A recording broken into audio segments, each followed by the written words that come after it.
Welcome to data visualization using the PowerBuilder data window control. I'm Buck Woolley. And we have a disclaimer. I've been using PowerBuilder since 1993, version 3.0a. I was intrigued by the data window object and have focused on extending its visual capabilities. I created a website called datawindows.com to showcase some of the advanced data window components that can be used in any PowerBuilder application. You can also go to LinkedIn, where I have some articles and presentations I've done in the past. DW Extreme was created to showcase the user interface and functional capabilities of the PowerBuilder data window control. The focus is to graphically present data in an intuitive manner and allow users to interact with data. Today's presentation will be focusing on the graphical network editor. So today's agenda is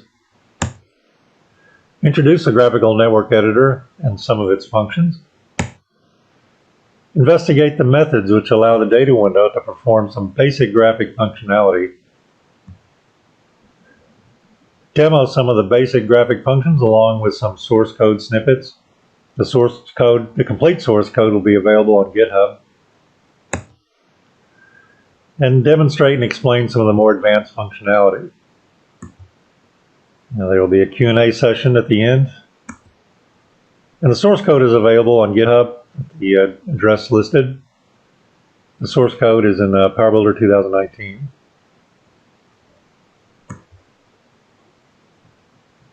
Data window techniques for graphic functionality. So what are we going to do? We're going to display images. We're going to draw some lines, rectangles, and ovals using the mouse. Use events like mouse move, the left mouse button down, left mouse button up, events in the data window. Using the drag drop event. And making objects in the data window movable. Making objects outside the data window draggable. So now we'll have a demo.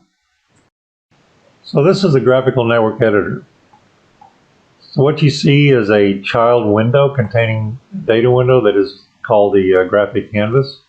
So that's right here. And on the left, we have a data window containing various images.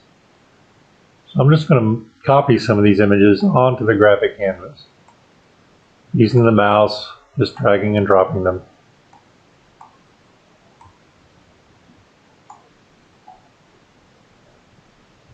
You can select them, move them around.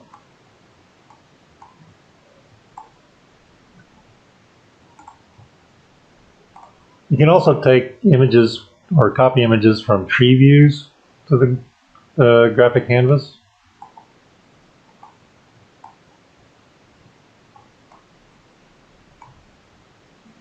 You can either do them individually or at the parent level. You can copy the whole series of images underneath the parent.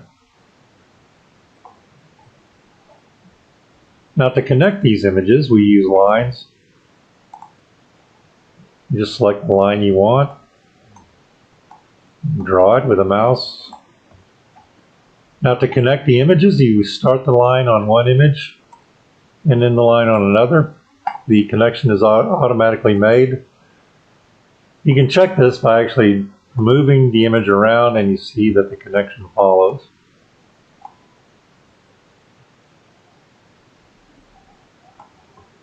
Other shapes you can create include oval. You can create rectangles, and you can create text boxes.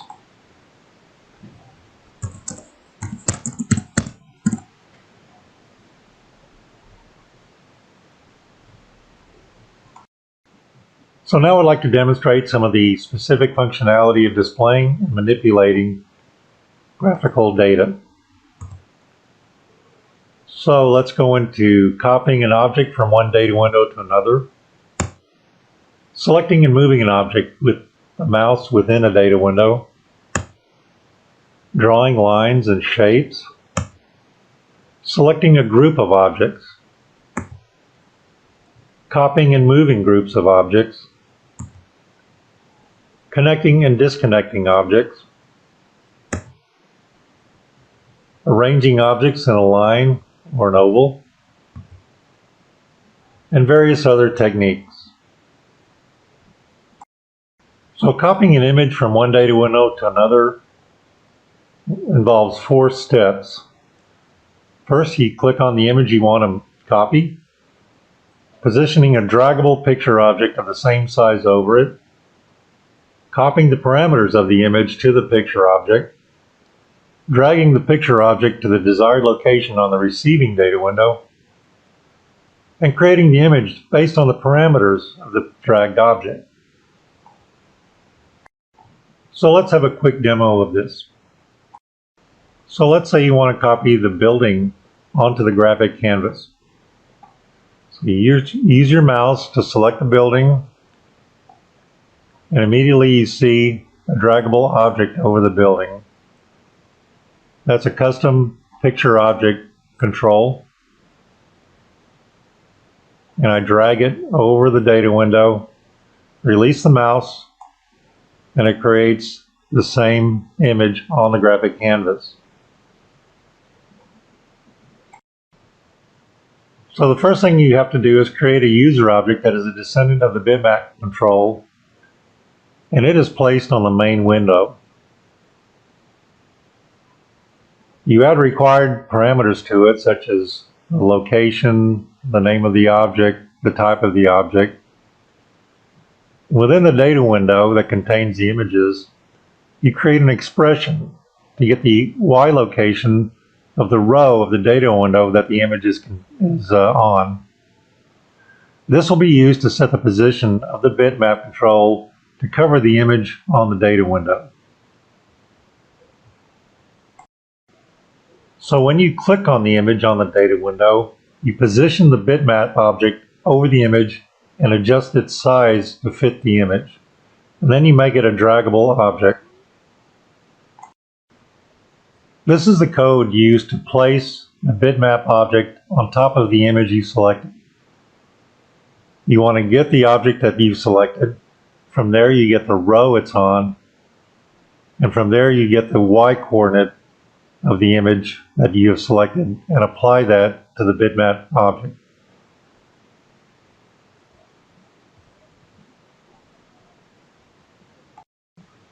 Once you've selected the image you want to copy the parameters or the properties of that image to variables that are associated with the bitmap control. And here you see the different properties that you want to copy. And at the end you make the bitmap control draggable.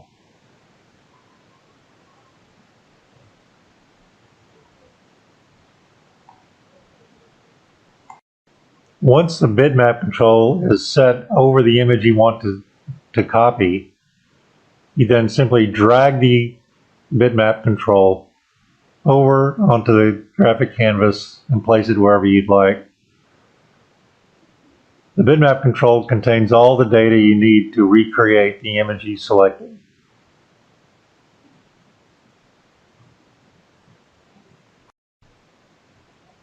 When you drop the bitmap object on the graphic canvas, the drag drop event is fired, and from there you extract all the information from the bitmap object to recreate the image on the graphic canvas. So once the bitmap object is dropped onto the graphic canvas, an identical image is made on the graphic canvas of the one you selected.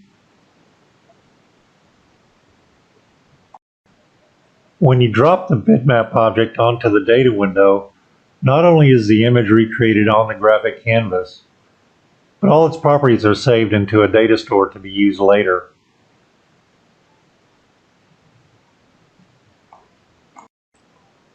You can also copy images from a tree view item onto the graphic canvas by simply dragging the item onto the canvas The image properties are taken from the tree view item as well as the parent of the tree view item. So let's have a demo of this. So here we have a tree view on the left showing documents. We click on a document, we see individual documents underneath. You can select a single document and drag it onto the graphic canvas. Or you can select a parent and it will copy all of the child items.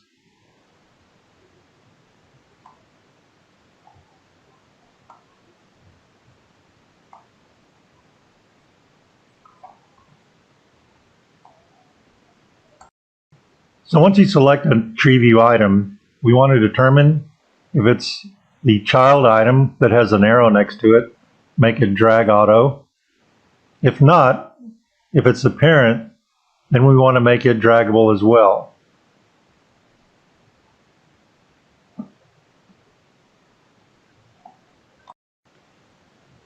Once we drop the tree view item onto the graphic canvas, we want to determine if it has child items, and if so, we want to loop through all the child items and create bitmaps or create images for each of them. If not, we'll just create an image for the item that was dropped onto the graphic canvas.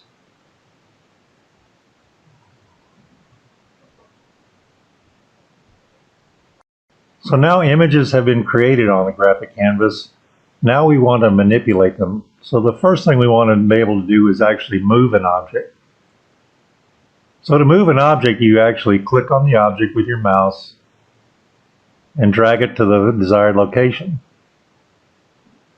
But in order to do so, you need to not only calculate where you click on the object, but also the object's X and Y location to create an offset so that the object moves naturally with your mouse.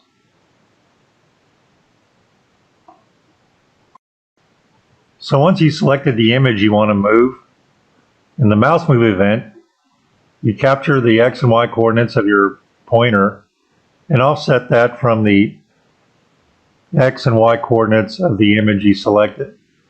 And just do a modify to change the location of the image.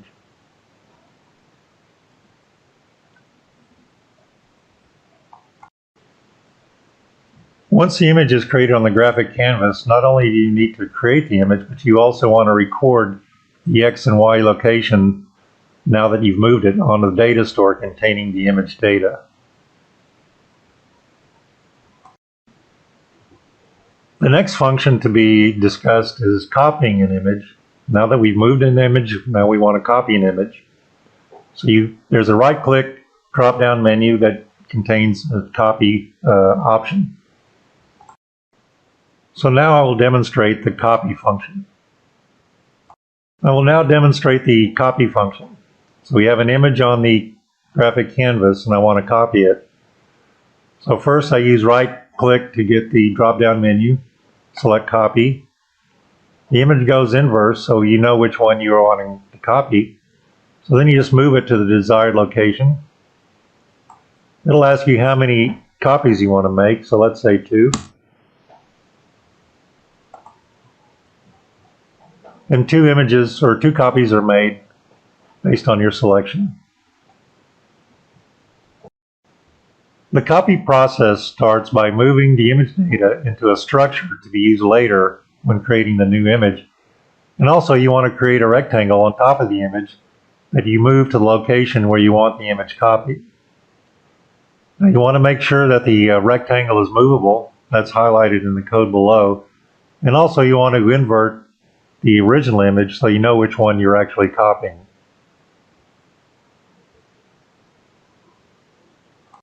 After moving the rectangle to the desired location, you'll be presented with an option of how many copies you would like to make. The first step in copying the image is to copy the row of the original image in the data store to a new row. Then taking the properties from the structure of the original image and then creating a new bitmap based on the properties of the original image at the location that the rectangle was dropped.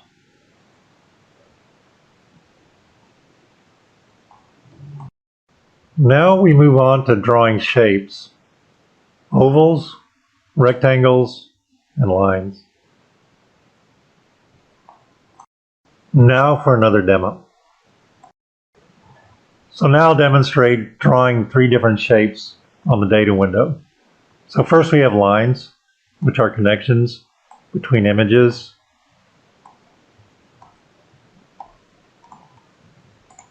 We can also select ovals if you want to visually group different images together.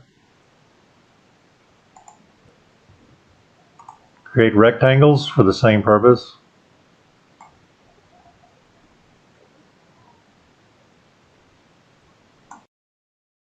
So there are 3 types of shapes that can be drawn: rectangles, ovals, and lines. The code for rectangles and ovals is basically the same. The code for drawing a line is similar. It starts with clicking the mouse on the point where you want to start drawing the shape or line. The first step in creating a shape is to get the X and Y location of the pointer adjusted for the zoom. Then you create the shape with a width and height of 1, and the shape may be movable depending on its purpose. You also want to record the original X and Y location. So you move the mouse to adjust the shape of the rectangle or oval. The widths and heights must be positive and must be converted when negative. When drawing the rectangle, we want to make sure that widths and heights are positive. We do this by using the absolute value function in PowerBuilder. So you see, as we draw the rectangle, the actual widths and heights versus the calculated widths and heights.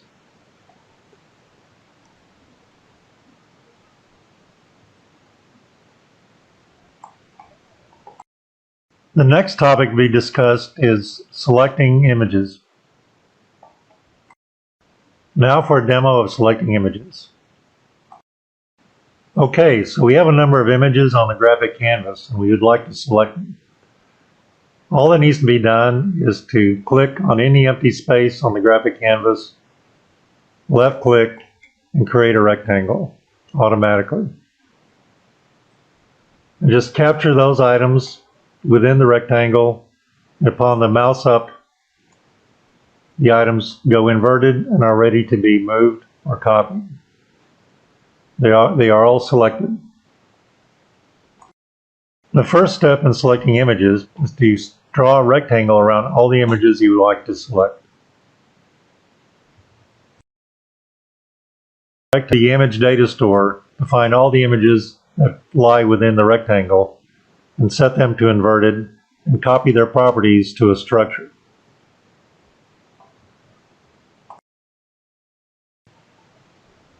Since a rectangle you created to create the group of images is movable, you simply just drag the rectangle around to wherever it is you want to place the images. There's no code required for this. The next step is to move the rectangle containing the selected images to wherever you want to move the group of images to. So after you've moved the rectangle, first you make the rectangle invisible. Then you take all the selected images and apply the new X and Y coordinates to them, and also the X and Y coordinates to all the images in the image data store. Now a demo of moving and copying a group of images. So here we have some images we want to move and copy. So we just select them, drag the rectangle over, and let go, and they are automatically moved. If we want to copy, we do the same thing, except we select copy, and move the rectangle, let go, ask how many times we want to copy, we just say 1, and then it makes a copy of all the selected images. The next topic we covered is visually connecting two images with a line. There are two ways to do this. First, you create a connection between two images that already exist on the canvas, or you can attach images to an existing connection. So let me do a demo of this. So here on the graphic canvas, you see two images and you see a line. So the first thing we'll do is make a connection between the two images. So I'll just go select a line type and just draw the line between the images. Now to verify that I've made the connection, I just move the images around and you see the connection follows. In the other case, I have an existing line with no images or no connections. So all I need to do is move or copy an image and place it over the end of the line.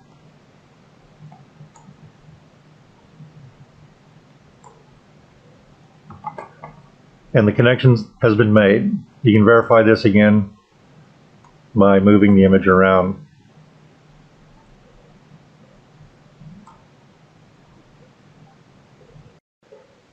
I also want to demonstrate on how you can do a one-to-many connection from one image to multiple images.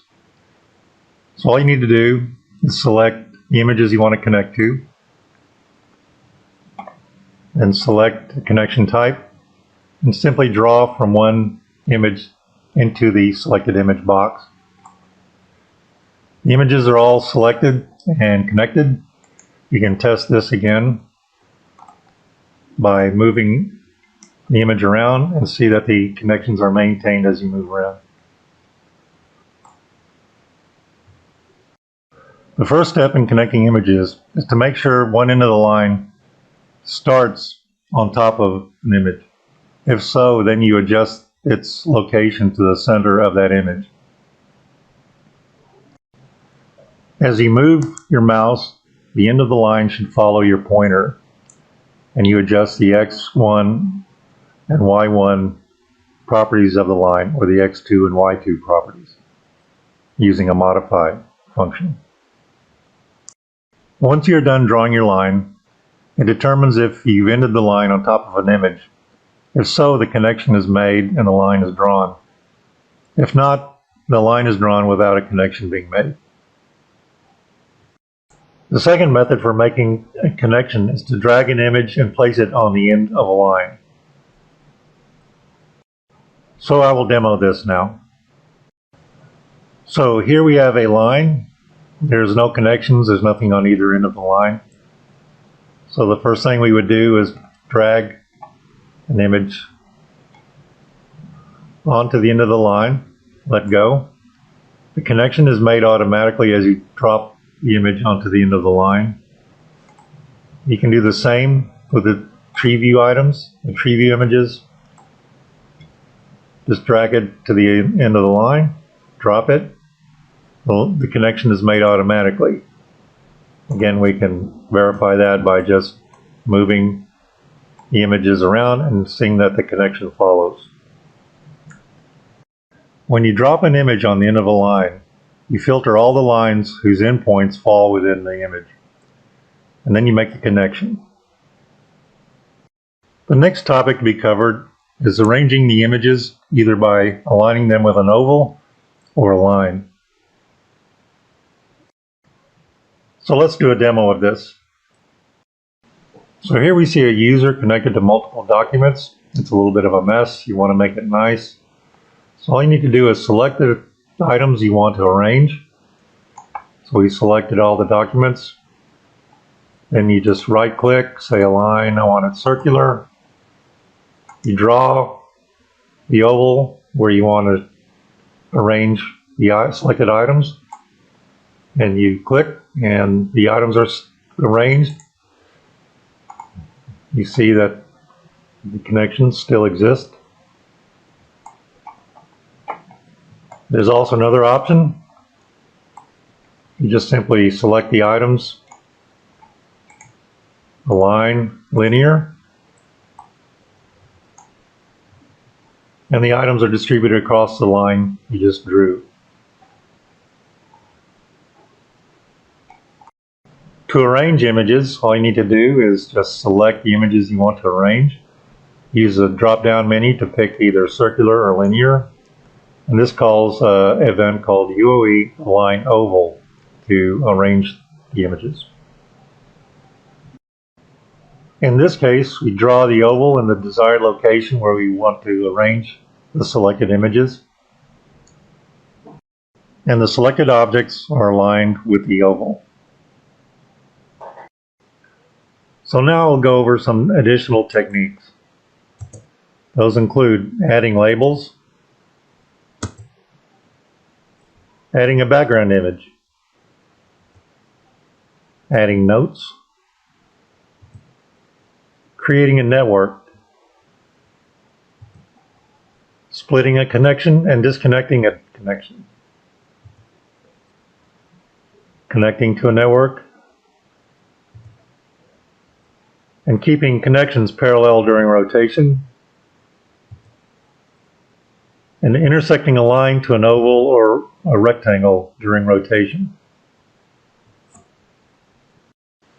The first technique is adding labels so you can see the identification of everything you've drawn on the canvas. So there are two ways to display labels.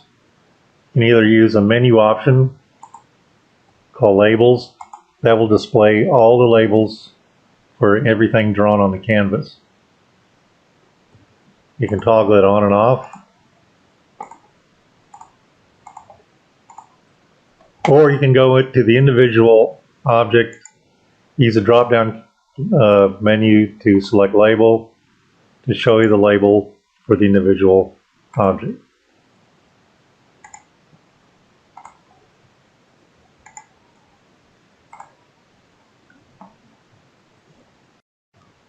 The next topic to be discussed is the use of background images.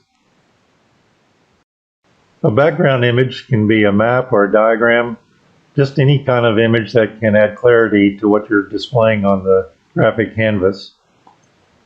So to enable this, you just go to Edit, Background Image. In this case, we have a map, shows the outline of the states. This could be an architectural drawing or any kind of image. You can just toggle it on and off, or set it dynamically within the application. The next topic is adding notes to the graphic canvas. Okay, let's add a note to the graphic canvas. Using the drop-down menu, select Add Note, and type in whatever you like. You select off the note, it becomes part of the canvas. When you reselect it, it becomes active again and you can edit the note.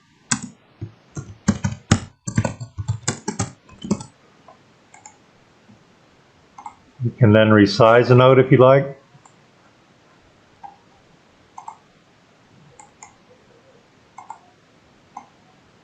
You can move the note. We can make additional notes.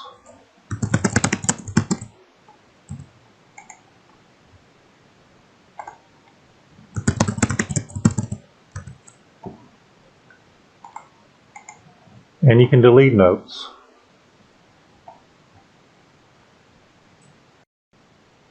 The next topic is building a network or building a matrix, whatever you'd like to call it. Okay, let's build a matrix or a network. But first we'll just drag an image onto the canvas and we'll attach some connections to it using different colors.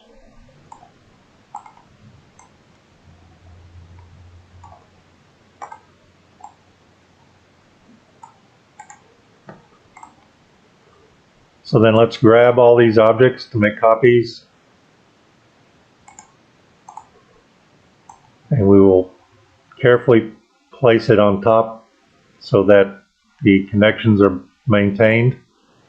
And we will copy 6 times. So if we look, we can see that the connections are maintained in the copied objects. So now we'll make the same connection, or same copies going down, being careful to make sure that the placement is correct, keep the connections. So let's make 5 copies.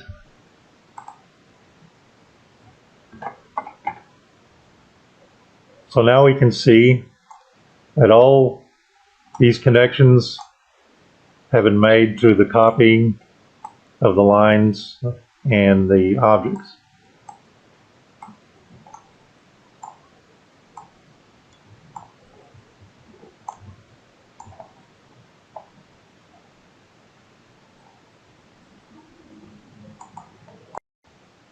So the next topic to be discussed is splitting a connection.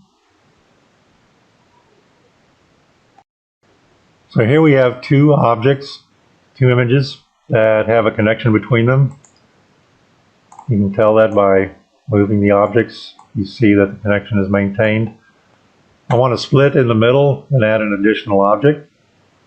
So all I have to do is put the pointer on top of the connection, use the drop-down menu, select split. You see a small gap is generated within the connection. So then I can just simply go to the objects, place it on top of the split connection, and now the connection is remade with a new image. And I can go and test that by moving it around.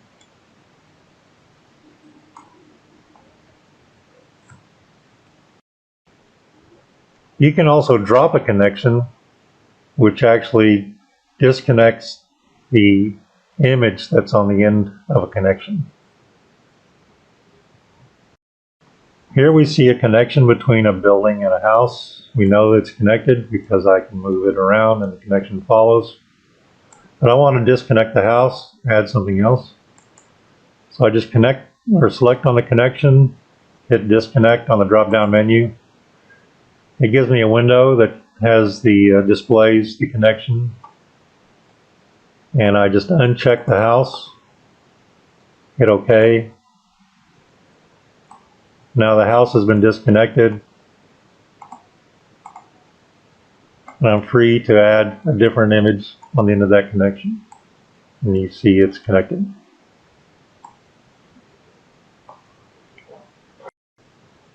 So you can assign a network to an empty cloud. This part of the demo is probably the least developed, but I will demonstrate it anyway. So here we have a building connected to an empty cloud. I want it to actually be connected to a network in the cloud. So you just select Assign Network on the cloud. It gives you a list of saved networks. I select Test2, hit OK. So now that network is assigned to this cloud, which is connected to the building.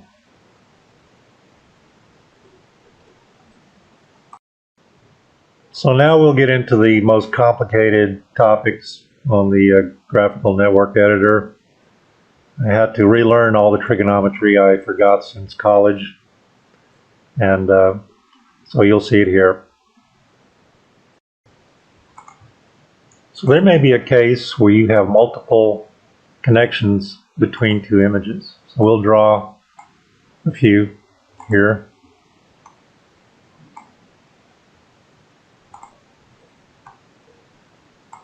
As you can see, it spaces them out so they are just, you can easily tell them apart. And that's all good, except when you want to rotate the items. You want there to be separation of the connections throughout the rotation.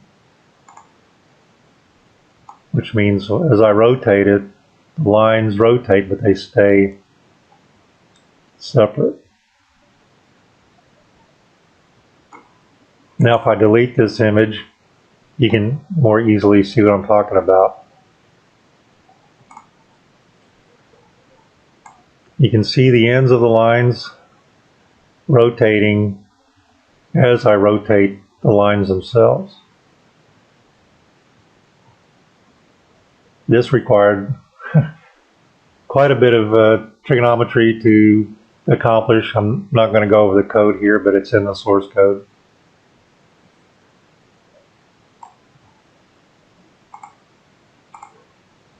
And you can put an object back over the lines. They automatically connect. And they stay separate as you move them around.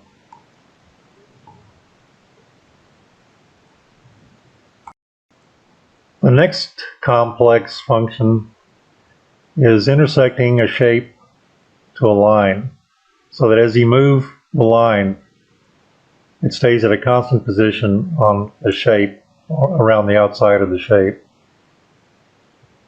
either on an oval or on a rectangle. So let's say you have a user and several documents, and you want to associate visually the user to the documents. One way to do that is to then group the objects with some kind of shape. So I'm going to use an oval in this case. So now you see all these documents are now part of this oval. And I want to make a connection. So I select lines. I connect the user to the oval and not to each document. So now you see that the connection is actually connected to the oval.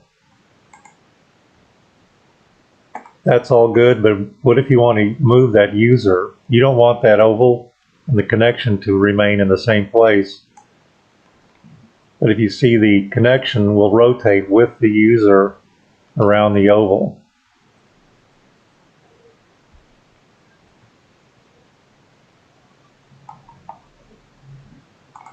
Now if I had some more documents,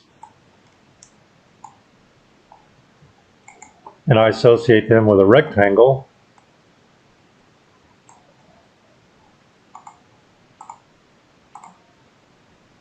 and I connected that to the user, now you see that the connection stays with the border of the rectangle.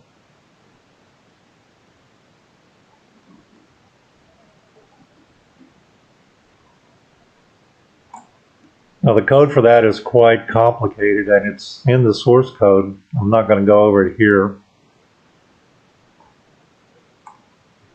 This makes for a very nice visual look.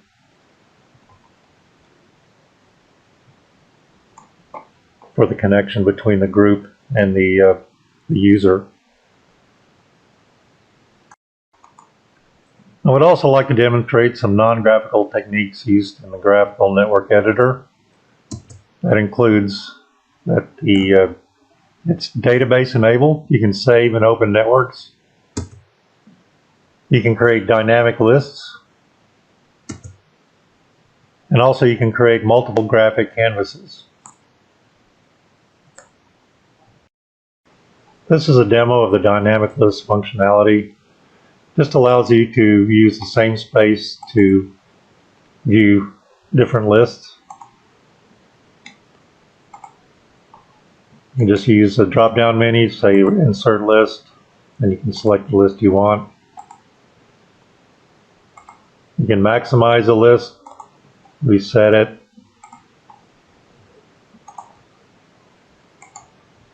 You can remove it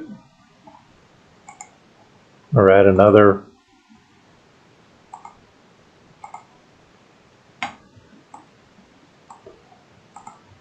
And they are all functional.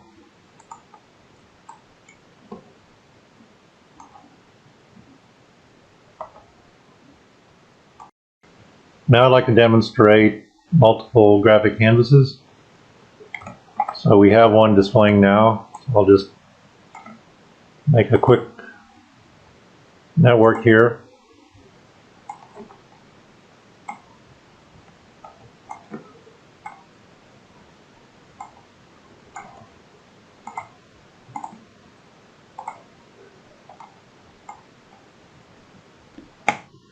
Now I'll create a new one.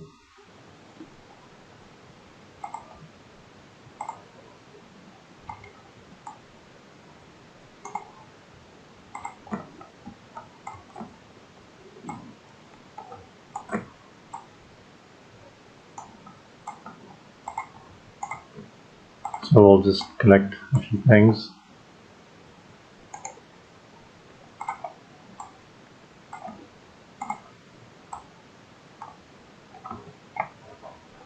So now at the bottom you see that I have two different networks open. You can just toggle between the two. You can arrange them like in an MVI look. And you can create as many as you want. And you can see them arranged at the bottom here.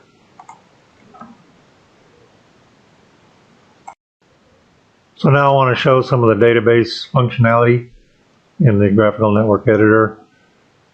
We have a database called GNE. Contains tables that has all the data for the application as well as anything that was created from the application. Here you see some of the test data used or that is saved. So let's run this. So I've created a couple of test networks. I will open them. One is called Demo 1. I'll create a new canvas. I'll open another called Demo 2. So here you see them side by side. I'll create a new canvas. Open Demo 1. And I will open Demo 2 and add it. And then from here I will save to a new network called Demo 3.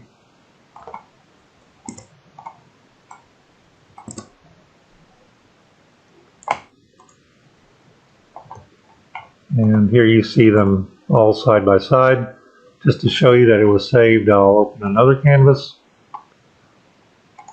And I will open the Demo 3 we just created. And then you can see them all side by side. You can actually move the canvas within the windows individually.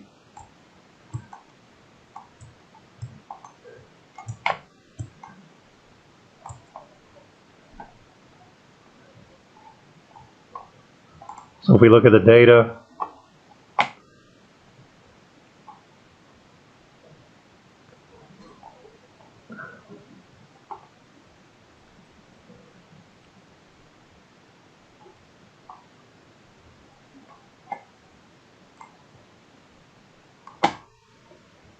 we will retrieve the node data.